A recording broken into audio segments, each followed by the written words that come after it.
अस्सलाम वालेकुम friends, welcome back to my channel Laiba health tips. Viewers, आज मैं आप लोगों के साथ शेयर करूंगी कि कैसे आप घर पर ज़बरदस्त स्किन वाइटनिंग नाइट क्रीम तैयार कर सकते हैं और अपने रंग को गोरा कर सकते हैं। फ्रेंड्स, आज मैं आपको बहुत ही बेहतरीन और कुदरती नाइट क्रीम बनाने के बारे में बताऊंगी, जिससे आपकी रंगत में काफ़ी हद तक निखार आएगा और जिल्द चमकदार होगी।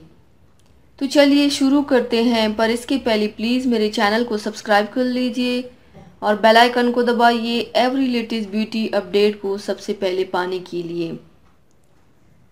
आप लोगों को चाहिए आधा कप दही लें, उसमें 1 चम्मच हल्दी डाल दें, 1 चम्मच संदल पाउडर डालें, 4 से 5 कतरे नींबू के रस डाल दें, 1 चुटकी ज़ाफ़रान डालें। अब इन सब को अच्छी तरह से मिक्स करके क्रीम की तरह बना लें। मिक्स करने के बाद रोज़ाना रात को सोने से पहले लगाएं चेहरे पर और सुबह चेहरा धो लें। बाकी क्रीम को आप 1 हफ्ते के लिए फ्रिज में स्टोर कर सकते हैं। हफ्ते में 3 बार ज़रूर कीजिए, इससे आपको बहुत ज़्यादा बेस्ट रिज़ल्ट मिलेगा इंशाल्लाह।